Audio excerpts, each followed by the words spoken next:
بسم اللہ الرحمن الرحیم۔ یا القائم چینل میں خوش آمدید۔ السلام علیکم۔ جنگ بدر کب اور کیسے ہوئی؟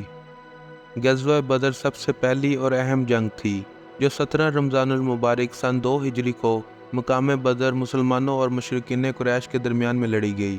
اس جنگ میں مسلمانوں کی افراد قوت کم تھی، لیکن انہوں نے مشرکین پر فتح حاصل کی۔ جب مشرکین مکہ کی سرکشی حد سے بڑھ گئی، ہجرت سے قبل مشرکین مکہ مسلمانوں کو مختلف طریقوں سے اذیت دیتے رہتے تھے، حتیٰ کہ ان کو جلا وطن ہونے پر مجبور کر دیا۔ اس کے بعد بھی مشرکین کے دلوں کو ٹھنڈک نہ ملی تو مسلمانوں کا گھر بار ساز و سامان لوٹ کر بیچنے کے لیے دمشق روانہ کیا گیا۔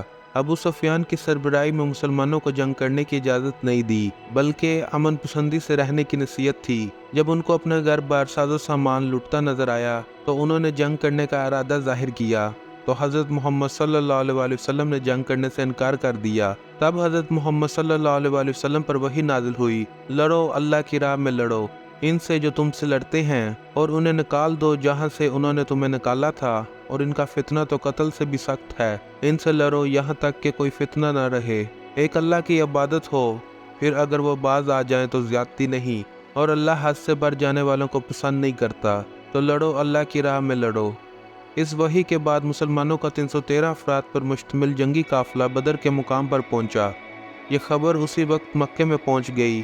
ولید بن عتبہ مکے کے سرداروں کے پاس یہ خبر لے کر آیا کہ 313 افراد، 2 گھوڑے اور 70 اونٹوں کی فوج ہمارے تجارتی قافلے پر حملہ کرنے اور اپنا سامان جو ہم نے ان کا لوٹا تھا واپس لینے کے لیے بدر کے مقام پر پہنچ چکے ہیں۔ جس پر مکے کے سردار تکبر سے یہ کہنے لگے، اگر ایسا ہے تو یہ جنگ ہم لڑیں گے اور یقیناً جیت ہماری ہے۔ ان کے لوگ 313 ہیں تو ہمارے 1000 ہوں گے، ان کے گھوڑے 2 ہیں تو ہمارے 100 ہوں گے، ان کے اونٹ 70 ہیں تو ہمارے اونٹ 170 ہوں گے۔ ہارنے کا تو سوال ہی نہیں ہوتا۔ ابو سفیان کو پیغام بھیجا گیا کہ تم بھی ہمارے لشکر کے ساتھ مل جاؤ اور ان سے مل کر جنگ کریں، ہم یقیناً جیت جائیں گے، پھر تم تجارتی قافلہ دمشق لے جانا۔ لیکن ابو سفیان نے ایسا نہیں کیا اور دوسرے راستے سے اپنا قافلہ لے گیا۔ جنگ بدر کا میدان، ایک طرف 313 مسلمان، دوسری طرف 950 کا لشکر۔ دونوں لشکر آمنے سامنے۔ مشرکین کے لشکر میں سے عتبہ سامنے آیا اور مسلمانوں کے لشکر سے مخاطب ہو کر کہنے لگا، اپنے بہادروں کو بھیجو۔ 3 مسلمان افراد سامنے آئے، جس پر عتبہ نے کہا کہ کون ہو تم ہمارے مد مقابل نہیں ہو، اپنے بڑوں کو بھیجو جو ہمارے برابر کے ہوں۔ ہماری طرف سے تم سے مقابلے کے لیے میں خود، میرا بھائی شیبہ اور میرا بیٹا ولید لڑے گا، جو ہمارے برابر کا ہو ان کو بھیجو، ہم ان سے ہی مقابلہ کریں گے۔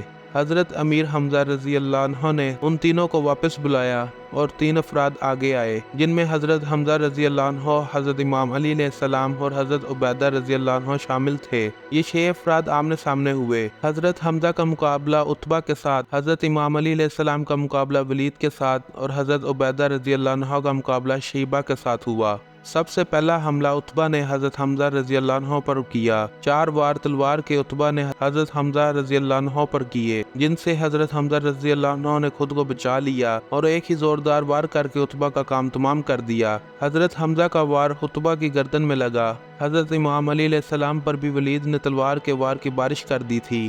ولید حضرت امام علی علیہ السلام پر وار پہ وار کرتا گیا اور حضرت امام علی علیہ السلام پرسکون سے سب ہی وار کا دفاع کرتے رہے۔ جب ولید نے حضرت امام علی علیہ السلام پر 9 وار کیے اور 10واں وار کرنے ہی والا تھا، تب ہی حضرت امام علی علیہ السلام کی تلوار چلی، تلوار حیدر چلی اور کب ولید کو واصل جہنم پہنچا کر واپس آئی، کسی کو پتہ ہی نہیں چلا۔ سب ہی نے دیکھا کہ ولید زمین پر پڑا ہوا ہے۔ عتبہ اور ولید کی موت کے بعد حضرت عبیدہ رضی اللہ عنہ اور شیبہ کا مقابلہ بھی مورخین نے بیان کیا ہے، جس کی 2 روایتیں ملتی ہیں۔ پہلی روایت ملتی ہے کہ جب حضرت عبیدہ رضی اللہ عنہ اور شیبہ کا مقابلہ ہو رہا تھا تو دونوں ایک دوسرے پر برابر وار کر رہے تھے۔ پھر حضرت عبیدہ رضی اللہ عنہ نے ایک وار کیا جس سے شیبہ کی تلوار گر گئی اور اس نے خنجر نکال لیا۔ جب حضرت عبیدہ رضی اللہ عنہ نے اس پر تلوار کا دوسرا وار کیا تو شیبہ نے حضرت عبیدہ رضی اللہ عنہ کے پیٹ میں خنجر مار دیا۔ یہاں پر 2 روایتیں ظاہر ہوتی ہیں۔ ایک میں ہے کہ خنجر لگنے کے بعد آپ نے تیزی سے تلوار کا وار کر کے شیبہ کو مار دیا،